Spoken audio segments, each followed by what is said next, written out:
It took nearly a decade to complete, a landmark as important to the region as any other, crucial to the founding and prosperity of Bismarck. It has been Bismarck's direct link to the Great Lakes, Pacific Coast, and the rest of the nation for more than 140 years. An icon whose days could sadly be numbered and soon disappear with history. The historic Northern Pacific Railroad Bridge with your host Randy Hoffman on History Talk, where we step back through local history to explore the people, places, and events that shaped our community. History Talk streams exclusively Thursdays at 10 a.m. on KFYR+.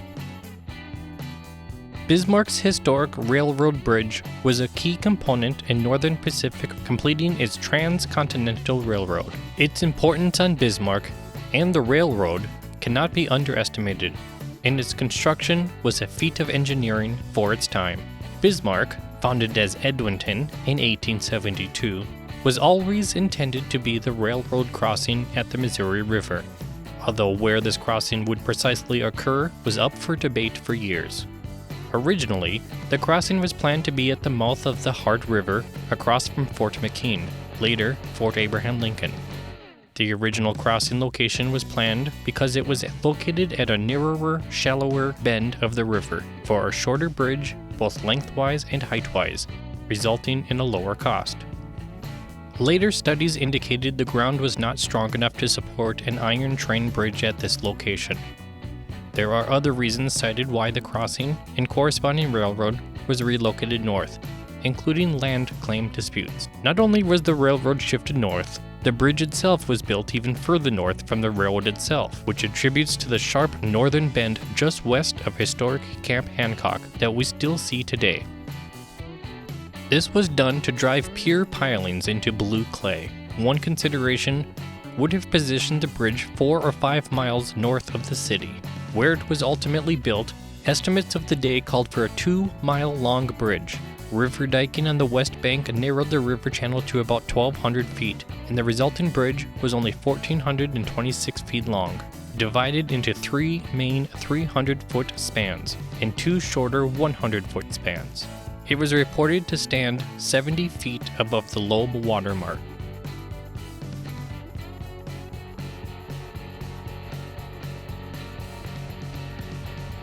The railroad reached Bismarck just before the Panic of 1873 abruptly halted all railroad construction.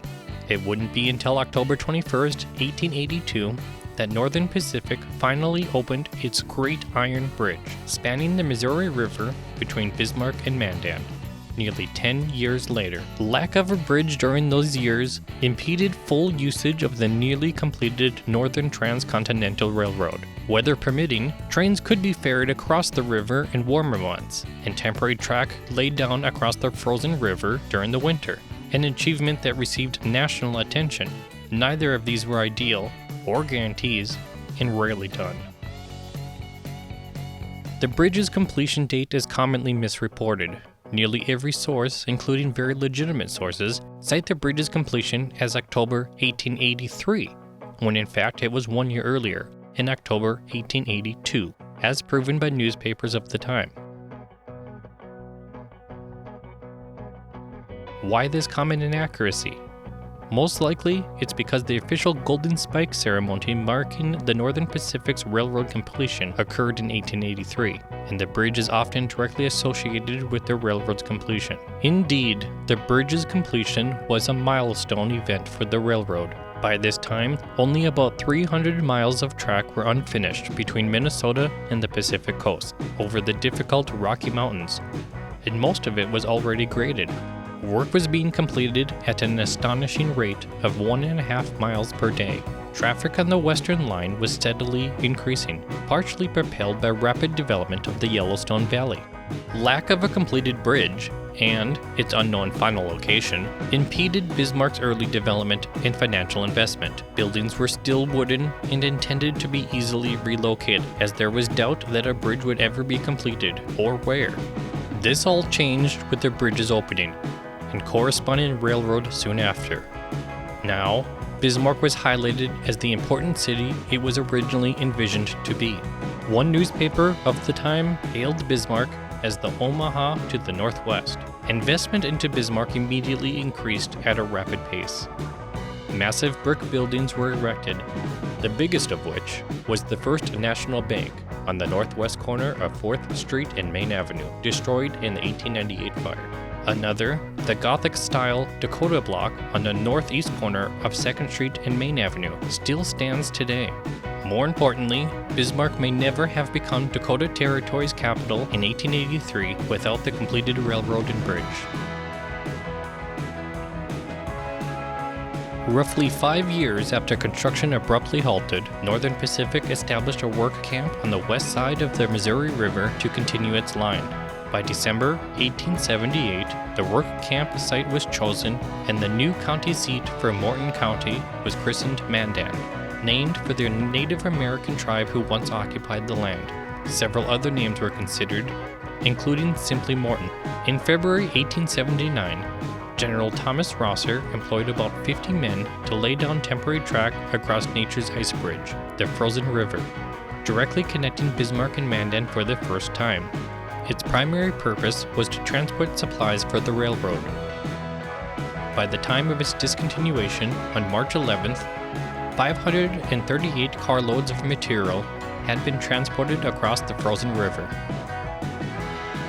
By this time, track was laid to about 5 miles west of the Missouri River, and efforts were well underway to recruit around 500 men for grading the westward line and constructing a bridge to span the river. General laborers were paid between $1.25 and $1.50 per day, and bridge contractors starting around $3 a day. In April 1880, Northern Pacific studied miles of riverfront to determine the best crossing. One contender was the original planned crossing across from Fort Abraham Lincoln, where the river narrowed to less than 1,000 feet.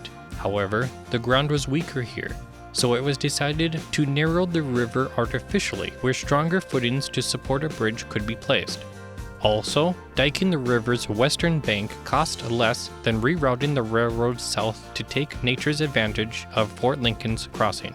By June, the bridge's final location was more or less decided, within less than 300 feet of its existing line. This location wouldn't require considerable reconstruction of the line and contained suitable grounding. Its design was decided by the following month. Northern Pacific officially approved the bridge's construction on December 16, 1880.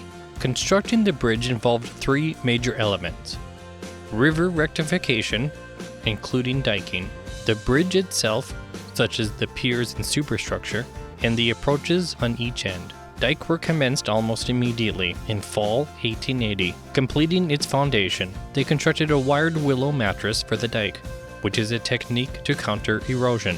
In this case, made from willows to revegetate the shore. In January 1881, cottonwood logs were placed onto the mattress to wall in stone and frozen earth for the dike. The severe winter season of 1880 to 1881 resulted in regional flooding, by some accounts the severest witnessed to this day, as ice rushed down the river with, quote, unusual violence. The dike remained mostly intact until a river current eroded about 200 feet during the spring and summer. Even more impactful, the navigable river channels shifted west of the dike toward the Mandan side. It was unsure which channel would become permanent, so engineers planned for both possibilities until it gradually shifted back to the east. In May 1881, engineers unsuccessfully attempted to close the west channel with a pile bridge. When the river receded, another attempt commenced in July, and the pile bridge was completed by August. Channel silt completely filled in the west channel by early winter. The bridge deck was built to be 50 feet above the high-level river mark. The impressive height was attributed to the high bluffs to the east to compensate for the unpredictable river levels caused by ice jams. The deck rests on 4 granite piers, which were built for the dual purpose as icebreakers through its steel-covered points placed against the current. George Morrison was the chief engineer and superintendent of the bridge's construction. In January 1881, Northern Pacific awarded contracts for the bridge itself. Quarrying for the piers began in April from multiple sources in Minnesota.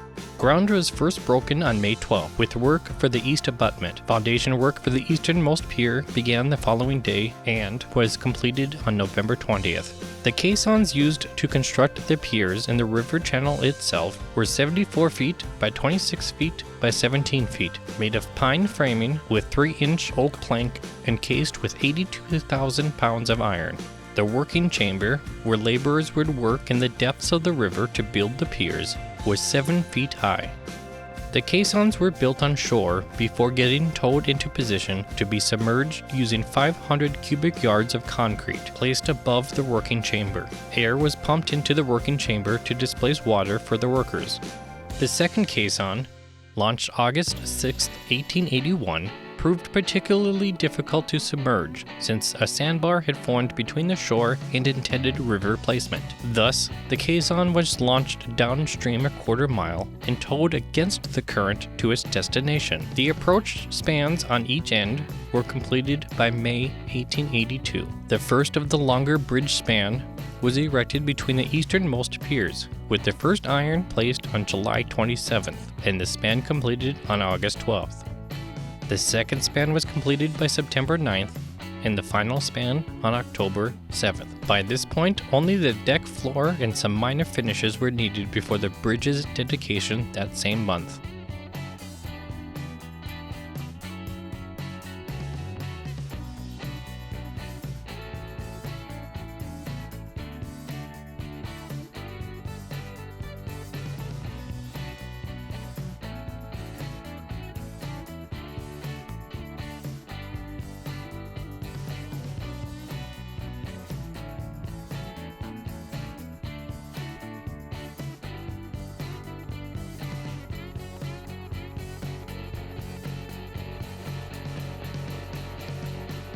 What many may not know is that tunneling the river was also being considered in 1880. There were multiple reasons for considering a tunnel instead of a bridge, chiefly cost and time. It was estimated that an iron bridge of, quote, great height and length, then planned to be nearly 2 miles long, would cost $1.5 million.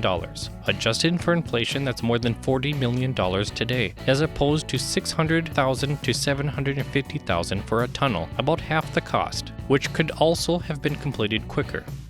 There were also concerns over foundation grounding and common ice jams. The tunnel would have begun its westward descent at the Sheraton House, where today's historic depot now stands, and extend almost 13,000 feet, one of the longest in the world at the time, to a depth of 20 feet below the riverbed. It seems that Northern Pacific was never fully committed to the idea of a tunnel, however, and quickly abandoned the idea in favor of a bridge.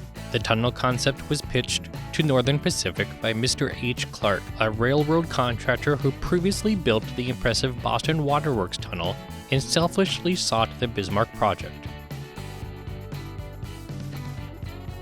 In April 1905, Northern Pacific let a contract to replace the original superstructure, comprising mostly iron, with steel that could handle heavier loads. When first built, train loads of 400 tons were the norm, but that weight load had roughly quadrupled, and the original superstructure was deemed inadequate. After some modifications, the original superstructure was repurposed for a bridge spanning the Columbia River at Pasco, Washington. The original granite piers, which still support the bridge to this day, were shored up at this time too. In particular, the easternmost pier had been an ongoing problem, shifting towards the river. More recently, in 2017, BNSF Railway, the successor to Northern Pacific, announced intentions to replace the historic bridge. In an effort to save the icon, a local resident took up a petition with hopes to turn it into a walking bridge. The National Trust for Historic Preservation placed the bridge on its annual list of top 11 most endangered places in 2019. Despite efforts to save the bridge, in April 2023, BNSF was granted the final approval to begin bridge replacement. The replacement bridge will be built to the north of the existing historic structure, which is likely to be demolished. Dirt work began moving in July. The entire project is expected to take 4 years to complete. I invite you to check out my 2 Bismarck history books. They are available to purchase on Amazon and select local bookstores. Copies are also available at the Bismarck Public Library. Visit bismarckbook.com for more information. That was our look at the historic Northern Pacific Railroad Bridge. Next, we'll learn about Dan's Supermarket. Is there a local history topic you'd like to be featured? Email suggestions to historytalk@kfyrtv.com.